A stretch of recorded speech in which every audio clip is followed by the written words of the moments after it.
Israeli media have reported a number of people have been injured after being targeted by 2 anti-tank missiles in Upper Galilee in northern Israel. The Israeli army sent a military helicopter and 7 ambulances to transport the wounded. In a statement, Hezbollah says its fighters targeted the Israeli soldiers directly, killing and wounding a number of them. Israeli media have described the attack as a dangerous escalation. Ali Hashim joins me now on the phone from Tyre in southern Lebanon. Tell us what's been happening in terms of these cross-border exchanges.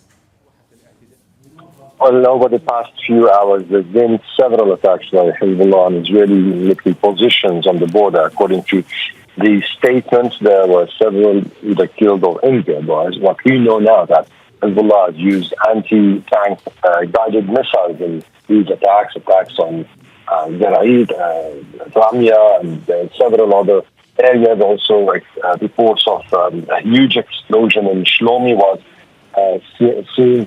So it seems today the situation on the border is escalating in a way that gets back to the situation before the waves of attacks that we saw the past 48 hours. So yesterday and the day before yesterday, things started cooling down on the border, but that was because of the gray zone operations that the Israelis, or what Hezbollah is saying the Israelis were doing by doing the pager attack, and the second day the walkie-talkie attack. So it seems now Hezbollah once again has taken back the initiative and started launching attacks on Israeli military positions on the border. In parallel, there were several Israeli warplane attacks on towns on the border during midnight and after.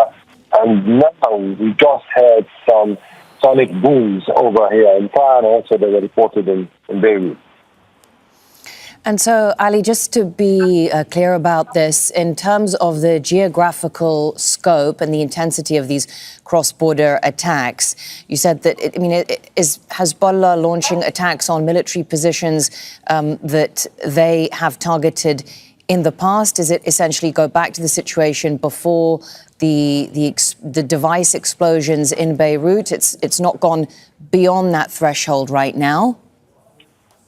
Well, for the moment, it's just back to what used to be the status quo in the past days. But, in a few hours, the leader of Hezbollah is going to address his supporters.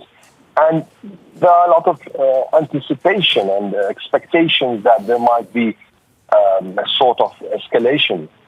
Given the fact already that the situation is very tense and people are just waiting to see what's going to come after, whether from Hezbollah's side. Hezbollah is about to retaliate. Yesterday, one of his senior leaders was talking, and he said that the retaliation to these attacks, meaning the attacks, the pager attacks and the walkie-talkie attack, is going to be different. And of course, today with Nasrallah's speech, probably we'll hear, or at least we'll know what's going to be coming later.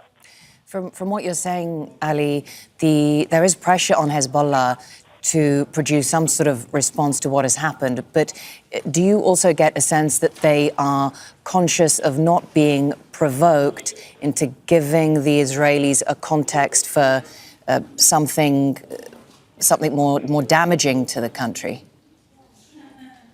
Well, Hezbollah has multi-layered calculations right now. There's one calculation related to the balance of power and the deterrence on the border. This is something very essential.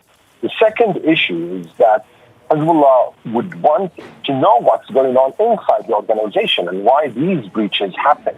The third thing, which is also what you mentioned, is trying as much as possible to create a kind of a retaliation that's contained and won't take things into complete retaliation.